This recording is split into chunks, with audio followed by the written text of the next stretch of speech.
లోకధేనులైన వార్లారా, మీ అందరికీ ఈ శుభోదయమున శుభాశీస్సులు. దేవుడు మిమ్మలను మీ కుటుంబ సభ్యులను ఆశీర్వదించాలని నిండు మనసుతో నేను కోరుకుంటూ ఉన్నాను, ప్రార్థన చేస్తూ ఉన్నాను. లోకజనులైన వార్లరా,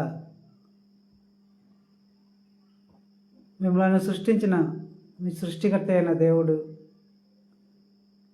మీకు మనస్సును ఎందుకు ఇచ్చాడు? మనసు చేసే పనులేమిటి? మనసు ఎలాగ ఉంటుంది అనే సంగతులనే ఈరోజు నేను మీకు చెప్పాలనుకొని మీకు చెప్తున్నాను. ఏది కూడా నా సొంత మాటలు కానే కాదు. నేను చెప్పే సంగతులన్నీ కూడా నా సొంత మాటలు కానే కాదు. దేవుడు నాకు ఏదైతే చెప్పాడో దానినే నేను మీకు చెప్తున్నాను. ఏది కూడా నా సొంత మాటలు కాదు. ఈ లోకాన్ని సృష్టించిన దేవుడు ఒక్కడే. ఈ లోకాన్ని సృష్టించిన దేవుడు ఒక్కడే. ఈ లోకంలో జీవిస్తున్న సర్వమానవాళి కూడా ఆ దేవుడే సృష్టించాడు. ఈ లోకంలో జీవిస్తున్న సర్వమానవాళి అందరూ కూడా ఆ దేవుని ప్రజలే, ఆ దేవుని నరులే అని నేను మీకు చెప్తున్నాను. ఈ లోకంలో ఉండ దేవతలు, దేవుళ్ళు అందరూ కూడా సృష్టించలేదు ఈ లోకాన్ని. ఒకే ఒక్క దేవుడు సృష్టించాడు. ఒక్క దేవుడే మిమ్మల్ని అందరినీ కూడా సృష్టించాడు. దేవుడు మీకు మిమ్మల్ని ఎలాగ సృష్టించాడు అంటే, దేవుడు మిమ్మల్ని సృష్టించడానికి తన రెండు చేతులను మీ తల్లి గర్భములు పెట్టి, మీ తల్లి తీసుకున్న ఆహారాన్ని మాంస కణాలుగా మార్చి, ఆ మాంస కణాలను తనకుండా అద్భుత శక్తితో తన రెండు చేతులతో తీసుకొని మిమ్మల్ని సృష్టించాడు, తయారు చేశాడు తన అరిచేతులలోనే. దేనికి అంటే మిమ్మల్ని అంతగా ప్రేమించాడు కనుక. మిమ్మల్ని ఎందుకు సృష్టించాడంటే మీ తల్లిదండ్రులకు బహుమానంగా ఇవ్వటానికి. మీ తల్లిదండ్రులైన వాళ్ళు దేవుని ముందు ఒకరి మీద ఒకరు చూపించుకునే ప్రేమకు దేవుడు ముగ్ధుడయ్యి తన తరపున బహుమానం ఇవ్వటానికి మిమ్మల్ని సృష్టించాడు. ఈ సంగతులన్నీ కూడా దేవుడు చెప్పాడు నాకు. దేవుడు మరి మనస్సును ఎందుకు ఇచ్చాడు అంటే, ఇప్పుడు నేను మీకు చెప్తున్నాను. దేవుడు ఈ భూలోకంలో మిమ్మల్ని సృష్టించిన తర్వాత మీకు మనస్సును ఇచ్చాడు. రక్త మాంస నరులుగా మిమ్మల్ని సృష్టించిన తర్వాత మీ తల్లి గర్భంలో దేవుడు తన మనస్సును పోలిన మనస్సును ఇచ్చాడు. దేవుడు మంచి దేవుడు కనుక, ప్రేమ స్వరూపి కనుక తన ప్రేమతో ఉండే మనస్సునే మీకు ఇచ్చాడు. తన మంచితనాన్నే మీకు ఇచ్చాడు. దేవుడు తన పోలిక చొప్పున పురుషులైన వారిని సృష్టిస్తే, ఈ భూలోకంలో స్త్రీలైన వారిని ఎలాగ సృష్టించాడంటే, సృష్టికర్త అయిన దేవుడు తన సర్వ సృష్టిలో, ఈ భూలోకంలోనే కాకుండా దేవుని సర్వ సృష్టి ఉంది. ఆ సర్వ సృష్టిలో కొన్ని లోకాలలో తన కోసమే, తన ఆనందం కోసమే దేవతలను, దేవుళ్లను సృష్టించుకున్నాడు. ఆ దేవతల పోలిక చొప్పునే ఈ భూలోకంలో స్త్రీలైన వారిని దేవుడు సృష్టించాడు. పురుషులైన వారులారా, దేవుడు మిమ్మల్ని అందరినీ కూడా తన పోలికను చొప్పున సృష్టించాడు. స్త్రీలైన వారులారా, మిమ్మల్ని అందరినీ కూడా దేవుడు దేవతల పోలిక చొప్పున సృష్టించాడు. దేవుడు మిమ్మల్ని సృష్టించి తన మనసును పోలిన మనసును మీకు ఇచ్చాడు. మరి ఆ మనసును ఎందుకు ఇచ్చాడు అంటే, మీరు మంచి మనస్కులై ఉండి జీవించాలని, ప్రేమతో ఉండి జీవించాలని దేవుడు కోరుకొని తన మనసును పోలిన మనసును ఇచ్చాడు. దేవుడు మంచి దేవుడు కనుక మీరు కూడా మంచివాళ్ళుగా జీవించాలని, దేవుడు ప్రేమ స్వరూపి కనుక మీరు కూడా ప్రేమ స్వరూపులుగా జీవించాలని దేవుడు తలంచి, దేవుడు కోరుకొని మీకు మనసునిచ్చాడు. దేవుడు మీకు ఇచ్చిన మనసు ఎక్కడ ఉంటుంది అంటే మీ గుండెకు కుడివైపునే ఉంటుంది. ఆ మనసు ఎలాగుంటుందంటే నీటి బుడగలాగా మహిమతోనే ఉంటుంది. నీటి బుడగ ఏ రంగులో అయితే ఉండిద్దో అలాగ మీ మనస్సు కూడా మహిమతోనే ఉంటుంది. ఆ మనస్సు ఏ సైజులో ఉంటుందంటే పిల్లలు ఆడుకునే క్రికెట్ బాల్ అంత సైజులోనే ఉంటుంది. ఆ మనస్సుకి మీరు స్పందించడానికి, మీరు ఫీలింగ్స్తో మీకే మీరు స్పందిస్తూ సమయ సందర్భానుసారంగా మీకే మీరు మీ మనసుతో స్పందిస్తూ జీవించడానికి మనస్సుకి స్పందనలు ఇచ్చాడు దేవుడు. పూర్తిగా మనస్సును మీ ఆధీనంలో ఉంచాడు. మీ మనసు తనకై తాను కోరుకుంటూ మిమ్మల్ని జీవింప చేయలేదు. దేనికి అంటే మనసు అనేది మనిషి కానే కాదు. మనసు అనేది మనుషులకు ఉపయోగపడటానికి మాత్రమే దేవుడు సృష్టించాడు. మనస్సుకంటూ సొంత జ్ఞానము లేదు. దేవుడు సొంత జ్ఞానాన్ని ఇవ్వలేదు మనసులో. అందుకే మనుషులను తనకు నచ్చినట్టుగా జీవింపు చేయలేదు. మంచి మార్గంలో జీవించడానికి, మంచివాడిగా జీవించడానికి మాత్రమే దేవుడు మంచి మనస్సునిచ్చాడు మీకు.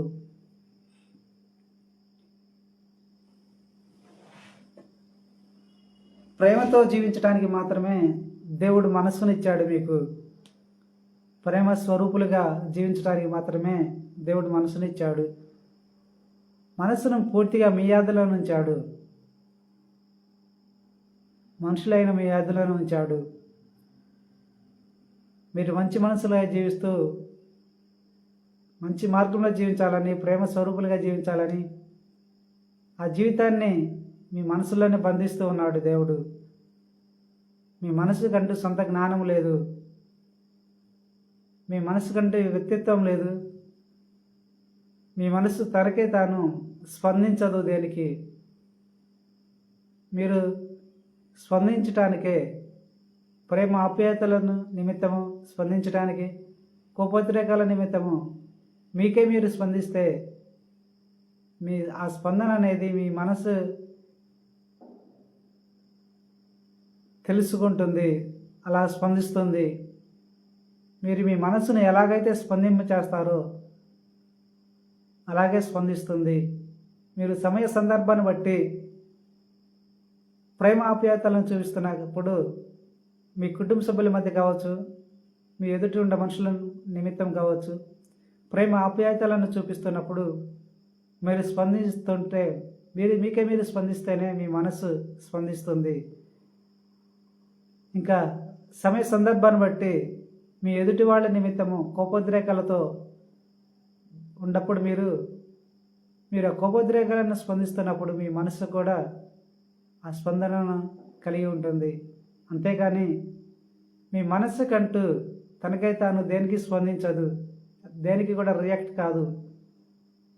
మీ మనసు సొంత జ్ఞానం లేదు కనుక సొంత కోరికలు లేవు, సొంత ఫీలింగ్స్ లేవు.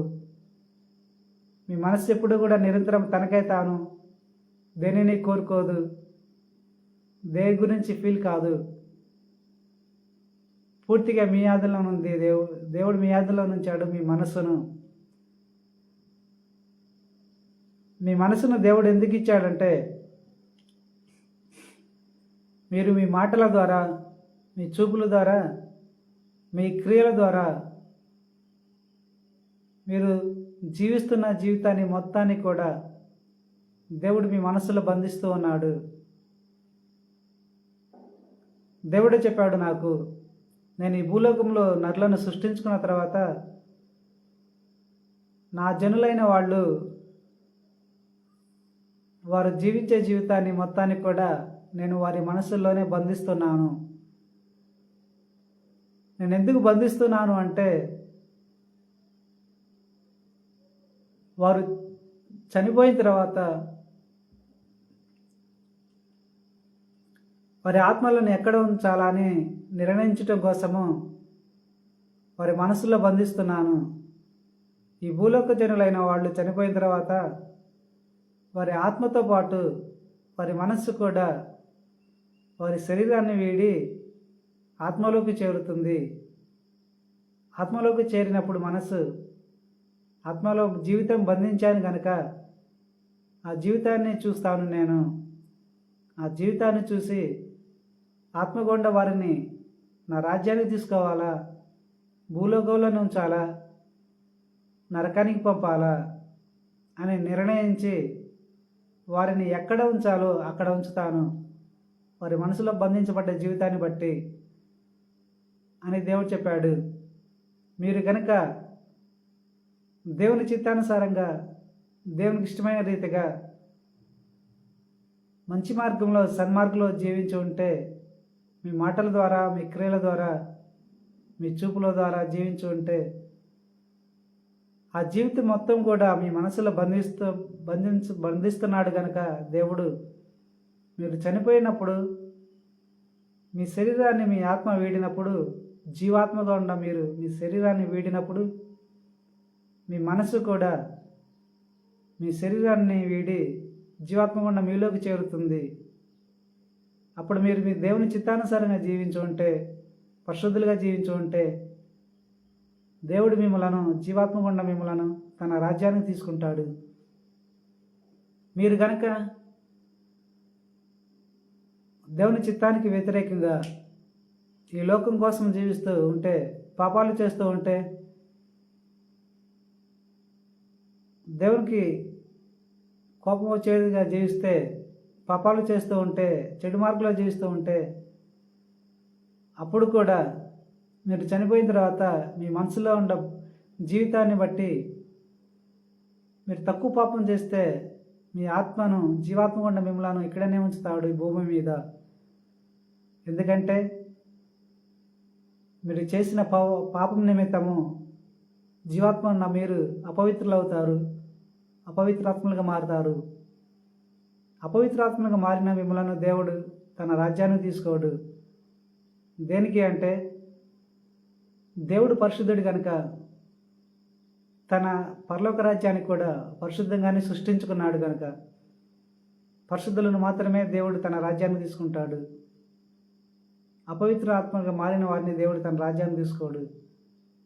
ఈ భూమి మీద జీవిస్తున్న మనుషులైన వాళ్ళు వ్యభిచారం చేస్తూ, హత్యలు చేస్తూ, దేవునికి ఎక్కువగా కోపాన్ని తెప్పించే రీతిగా జీవితాన్ని జీవించి ఉంటే, వారి మనసులో ఆ జీవితం ఉంటుంది కనుక దేవుడికి వచ్చిన కోపంతో మనుషులైన వారిని నరకానికి పంపుతాడు, ఎక్కువగా కోపం తెప్పించిన వారిని.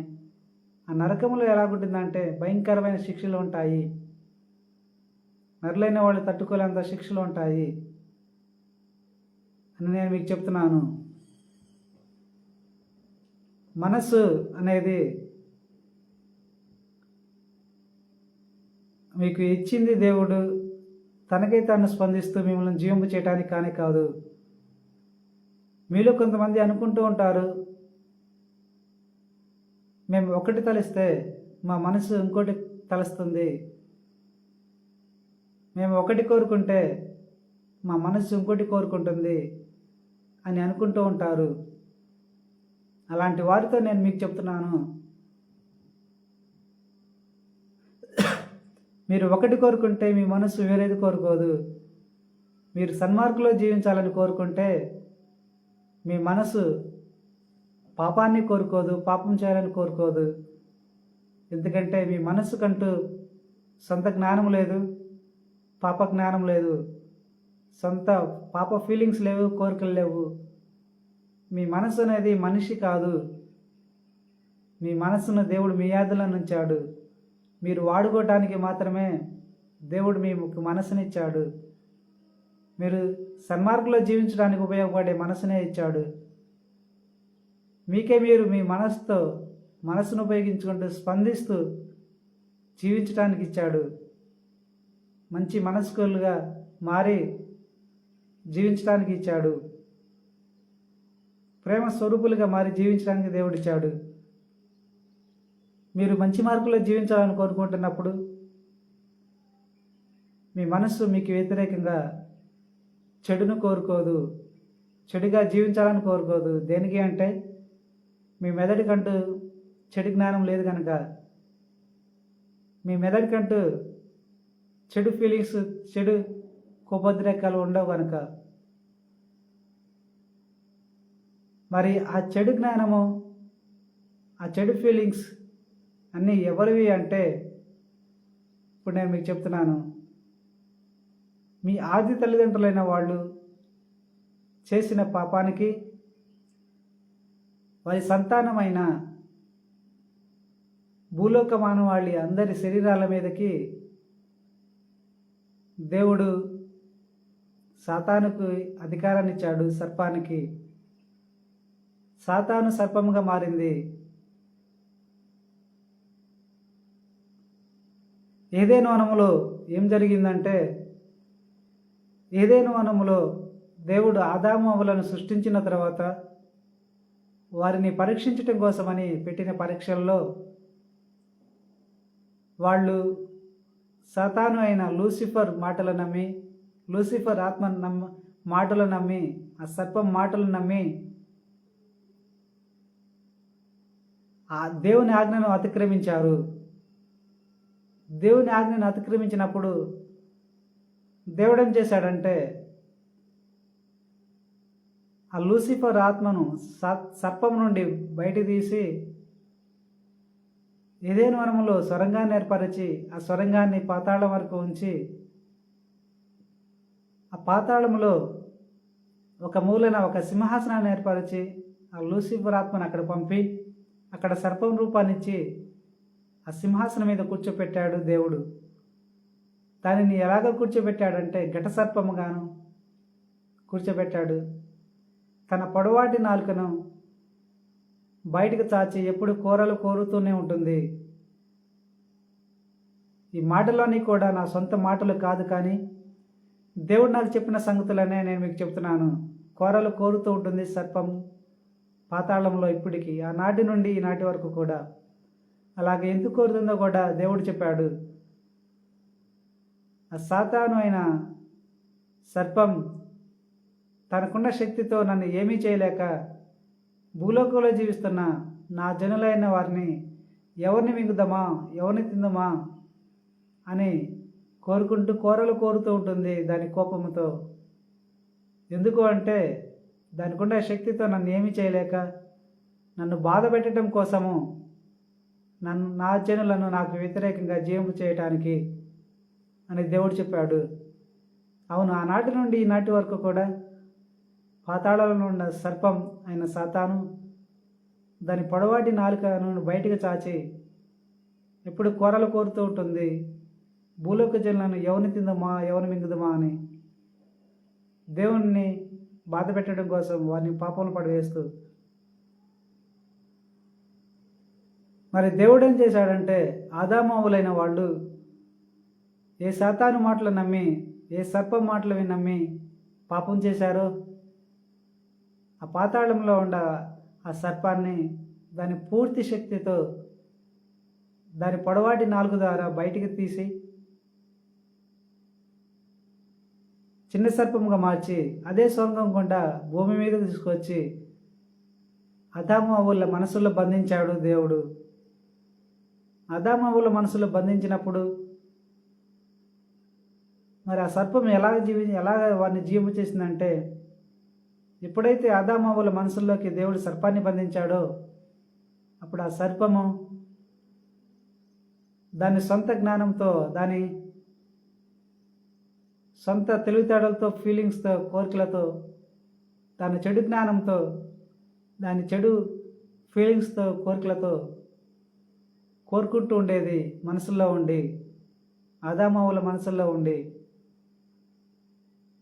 వారిని తనకు నచ్చినట్టుగా జీవింపజేస్తూ ఉండేది. ఆనాటి ఆదామవ్వలైన వాళ్ళు ఆ సర్పాన్ని కనిపెట్టలేకపోయారు.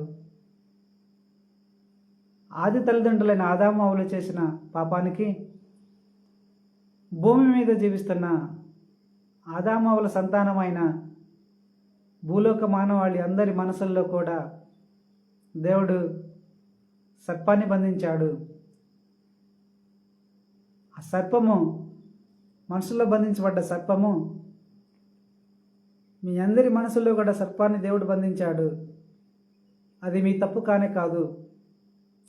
మీ ఆది తల్లిదండ్రులైన వాళ్ళు చేసిన పాపానికే వారి సంతానమైన మీ అందరి మనసుల్లో కూడా దేవుడు సర్పాన్ని బంధించాడు. ఆ సర్పము దాని చెడు జ్ఞానంతోనే జీవిస్తూ ఉంటుంది. దాని చెడు ఫీలింగ్స్తోనే, పాప ఫీలింగ్స్తోనే, పాప కోరికలతోనే, పాపపు జ్ఞానంతోనే జీవిస్తూ ఉంటుంది. దానికి కోపోద్రాకాలు ఎక్కువ, ఈర్ష్య ద్వేషాలు ఎక్కువ. దానికి నచ్చిన వారిని ఎక్కువగా ప్రేమిస్తూ ఉంటుంది సర్పం. దానికి నచ్చిన వారి మీద కోపోద్రేకలతోనూ ఈర్ష్య దోషాలతోనే ఉంటుంది, పగలు ప్రతీకారాలతోనే ఉంటుంది. ఇలాంటి అవలక్షణాలను కలిగి జీవిస్తూ ఉంటుంది మనసులో బంధించబడ్డ సర్పం. ప్రతి మనిషి మనసులో బంధించబడ్డ సర్పం. అది చెడు మార్గంలోనే జీవించాలని కోరుకుంటుంది, చెడుని చేయాలని మాత్రమే కోరుకుంటుంది. ఇప్పుడు నేను మీకు చెప్తున్నాను, మీరు సన్మార్గంలో జీవించాలని కోరుకుంటున్నప్పుడు మీ మనస్సు తనకై తాను చెడును కోరుకుంటుంది, పాపాన్ని కోరుకుంటుంది అని అనుకుంటూ ఉంటారు కదా కొంతమంది. అలాంటి వారితో నేను చెప్తున్నాను, మీ మనసు తనకై తాను మిమ్మల్ని జీవింపు చేయలేదు.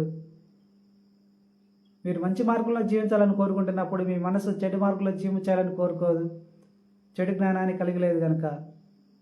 చెడు ఫీలింగ్స్ని, పాప ఫీలింగ్స్ని, పాప జ్ఞానాన్ని కలిగలేదు కనుక. మీరు మంచి మార్గంలో జీవించాలని కోరుకున్నప్పుడు మీ మనసును ఉపయోగించి మంచి మార్గంలో జీవించడానికి మాత్రమే ఉపయోగపడుతుంది. మరి ఆ పాపపు జ్ఞానం మీ మనసులో బంధించబడ్డ సాతానుదే. అది మహిమతోనే ఉంది. నీటి రంగు ఎలాగైతే ఉండిద్దో సర్పమైన సాతాను కూడా నీటి రంగులోనే ఉండిద్ది, మహిమతోనే ఉంటుంది. మీ మనసులో బంధించబడ్డది కనుక. దాని గురించి మీకు తెలియకపోవటం వల్ల మీరేమనుకుంటారంటే, మేము సన్మార్గంలో జీవించాలని కోరుకున్నప్పుడు మా మనసు ఎప్పుడు కూడా చెడు మార్గాన్నే కోరుకుంటుంది, పాపాన్నే కోరుకుంటుంది అని అనుకుంటూ ఉంటారు. ఆ పాపం కోరుకునేది మీ మనసు కాదు, మీ మనసులో బంధించబడ్డ సాతాను అని నేను మీకు చెప్తున్నాను. ఇంకా భార్యాభర్తలైన మీరు వివాహం చేసుకున్న తర్వాత శారీరకంగా ఒకరినైతే ఒకరు కూడుకున్నప్పుడు కామం అనే అవసరత తీర్చుకోవడానికి మీ మనసుల్లో బంధించబడ్డ ఆ సర్పం కూడా దాని కోరికను తీర్చుకుంటూ ఉంటుంది. మీకు సంతానం కలిగినట్టుగానే మీ మనసులో బంధించబడ్డ సర్పానికి కూడా సంతానం కలిగినట్టుగానే ఉంటుంది. మీకు పుట్టిన సంతానాన్నే సర్పం తన సంతానంగా అనుకునేది. ఇది ఇప్పటి నుంచి కాదు జరుగుతుంది. ఆదామవ్వలు బంధించబడ్డప్పుడు సర్పము ఆదామవ్వలైన వాళ్ళు ఎప్పుడైతే శారీరకంగా కూడుకున్నారో వారి శరీర అవసరతలైన కామాన్ని తీర్చుకోవడానికి వారి మనసుల్లో బంధించబడ్డ సర్పం కూడా వారితో పాటే దాని కోరికలను తీర్చుకుంది. ఆదామవ్వలకు సంతానం కలిగినట్టే సర్పం కూడా ఆదామవ్వల సంతానమే సర్పానికి కూడా సంతానంగా ఉన్నారు. దేనికి అంటే అది కూడా వారితో పాటే దాని కోరికను తీర్చుకుంది కనుక. ఆదామవ్వల సంతానము సర్ప సంతానము. ఇలాగా సర్ప సంతానముగానే జీవిస్తూ ఉంటారు, ఆదాము సంతానంగానే జీవిస్తూ ఉన్నారు. ఇది సృష్టి రహస్యము, ఇది సృష్టి కార్యము. దేవుడు ఇలాగ ఎందుకు చేశాడంటే దేవుడు ప్రేమ స్వరూపి మరెందుకు సర్పాన్ని బంధించాడంటే ఆదామవులు చేసిన పాపానికే. వారి సంతానమైన లోకమాను వాళ్ళందరిలో మనసుల్లో సర్పాన్ని బంధించాడు. దేవుడు బంధించిన దేవుడు సర్పము దాని సొంత జ్ఞానంతో నరులను జీవింపు చేస్తూ పాపంలో పడవేస్తుందని దేవుడు తెలిసినా కూడా నరులైన వారిని క్షమిస్తూ వచ్చాడు. వారిని వెంటనే మరణానికి అప్పగించకుండా. దేనికంటే ఆయన ప్రేమ స్వరూపి, దీర్ఘశాంతంతో అన్నిటినీ ఓర్చుకుంటూ ఉంటాడు దేవుడు. మీ అందరి మనసుల్లో కూడా సర్పమైన సాతాను బంధించబడింది. మీరు ఎప్పుడైతే భార్యాభర్తలుగా కూడుకుని ఉంటారో మీ మనసుల్లో ఉన్న సర్పం కూడా దాని కామ కోరిక తీసుకుంటూ ఉంటుంది మీతో పాటే. మీకు ఎప్పుడైతే సంతానం కలిగిద్దో మీ మనసులో బంధించబడ్డ సర్పానికి కూడా సంతానం కలిగినట్టుగానే ఉంటుంది. వాళ్ళు కూడా సర్ప సంతానమే. దేవుని ముందు సర్ప సంతానముగానే ఉంటారు, కనబడతారు. సర్పం కూడా తనకు పుట్టిన పిల్లలుగానే ఎంచిద్ది. మీరు మీ పిల్లల్ని పుట్టినప్పుడు మీ పిల్లలుగా మీరు ఎలాగైతే ఎంచుతారో సర్పం కూడా మీ పిల్లలని తన పిల్లలుగా అనుకునేది. కొంతమంది మనుషులైన వారు అనుకుంటూ ఉంటారు, మేము మత్తు పానీయాలు తాగటాన్ని అలవాటు చేసుకున్నప్పుడు, మేము డ్రగ్స్ తీసుకోవడానికి అలవాటు చేసుకున్నప్పుడు, మేము స్మోకింగ్ చేయడానికి అలవాటు చేసుకున్నప్పుడు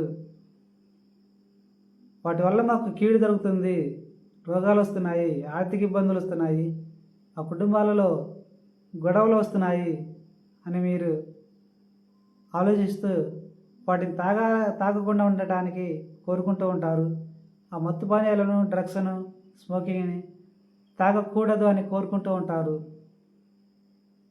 మరలా వాళ్ళు ఏమనుకుంటారంటే మేము తాగకూడదు అని కోరుకున్నప్పుడు కానీ మా మనస్సు మరలా వాటిని పదే పదే తాగాలని కోరుకుంటూ ఉంటుంది.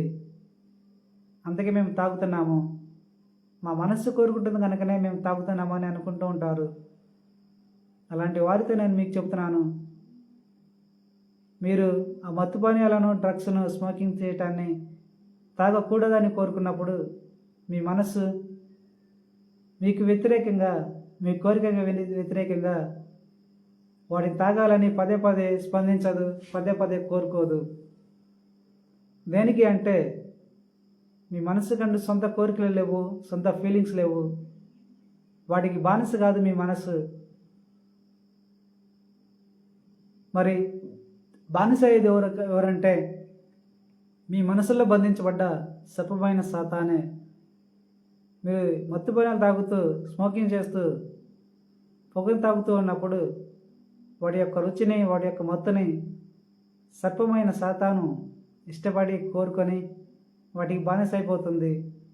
వాటిని పదే పదే తాగాలని ఫీల్ అవుతూ ఉంటుంది లోపల ఉండి.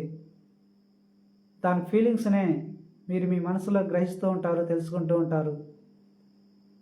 ఇకనైనా దాని ప్రభావానికి మీరు గురి కాకుండా వాటిని తాకుండా ఉండండి, దానిని జయించండి.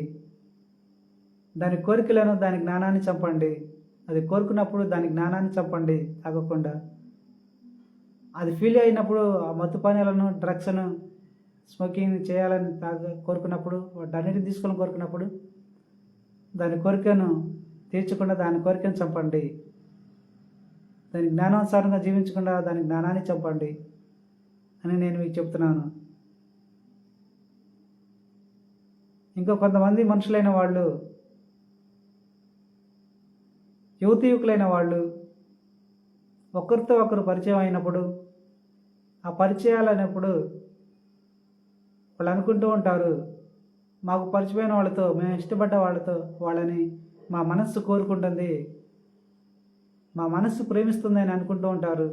ఆ ప్రేమించేది ఆ యువతీయుకుల మనస్సు కానే కాదు, వారి మనసులో బంధించబడ్డ సర్పమైన సాతానే.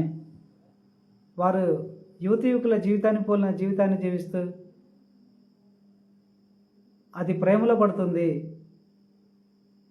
అది ప్రేమలో పడే వారిని పదే పదే గుర్తు తెచ్చుకుంటూ వారి గురించి ఆలోచిస్తూ ఉంటుంది. వారి గురించే ప్రేమ ఫీలింగ్స్ కలిగి ఉంటుంది. ఆ యువతీయుకులైన వాళ్ళు ఏమనుకుంటారంటే ఇవన్నీ మా మనసు కోరుకుంటుంది, మేము ఇష్టపడ్డ వారిని మా మనసు ప్రేమిస్తుంది అని దాని ప్రభావం గురయ్యి ప్రేమిస్తూ ఉంటారు.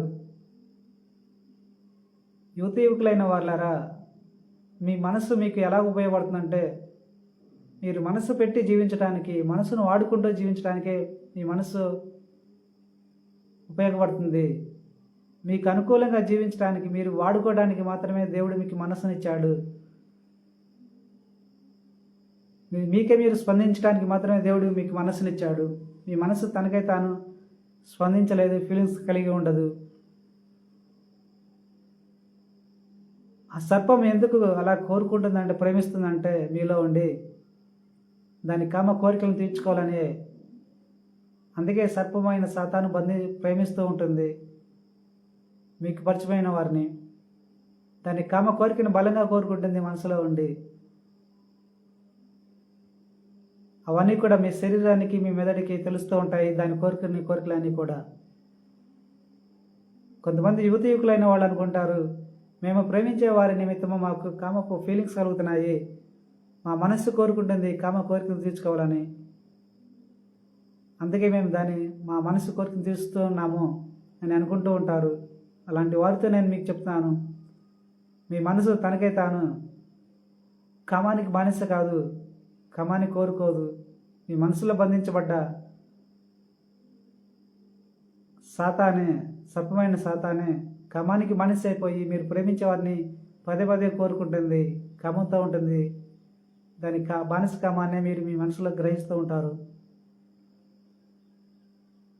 ఇకనైనా దాని అనుసారంగా జీవించమాకండి. మీ శరీరంలో పరిశుద్ధత ఉంది కనుక, ఆ పరిశుద్ధత ఎంతో విలువైనది. ఈ లోకంలో ఉండే వాటి అన్నిటికంటే ఎంతో గొప్పది. ఆ పరిశుద్ధతను మీరు కాపాడుకుంటూ ఉండండి. కొంతమంది భార్యాభర్తలైన వాళ్ళు పరాయి పురుషులతోనూ పరాయి స్త్రీలతోనూ స్నేహం చేస్తున్నప్పుడు వాళ్ళు ఏమనుకుంటారే, మా మనసు వారిని కోరుకుంటుంది, వారి మాటలను పదే పదే గుర్తు చేసుకుంటుంది, వారిని కోరుకుంటుంది, వారితో కోరిక తీర్చుకోవాలని, కామ కోరిక తీర్చుకోవాలని కోరుకుంటూ ఉంటుందని అనుకుంటూ ఉంటారు. ఎవరైతే భార్యాభర్తలైన వారిలో ఎవరైతే అక్రమ సంబంధాలు పెట్టుకొని వ్యభిచారం చేస్తూ ఉంటారో వారితో ఇప్పుడు నేను మాట్లాడుతున్నాను.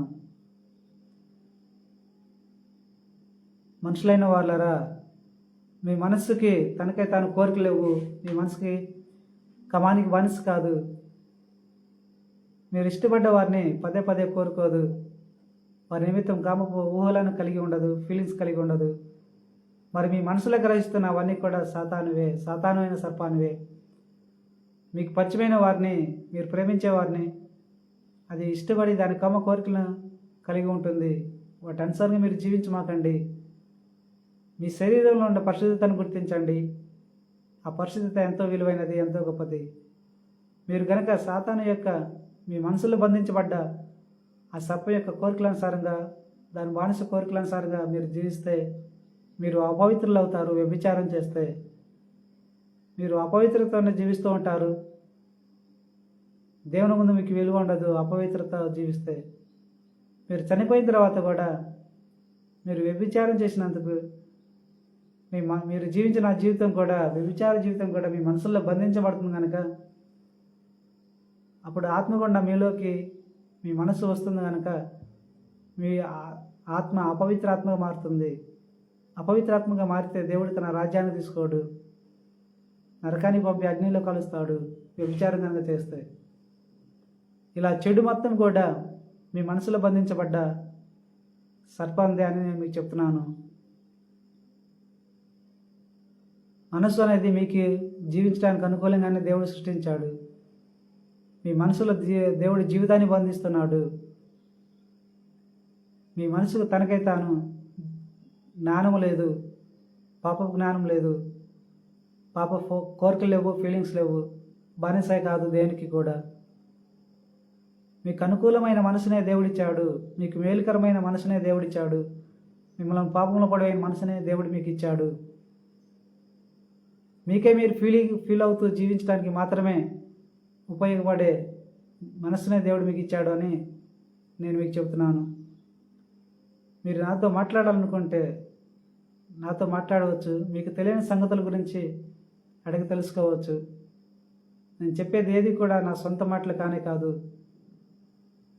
దేవుడు నాకు చెప్పిన సంగతులనే నేను మీకు చెప్తున్నాను, మీ కింద మీ పనివాడిగా. మరి దేవుడు ఇవన్నీ నాకు ఎందుకు చెప్పాడంటే కేవలం మీ మీద ప్రేమతోనే.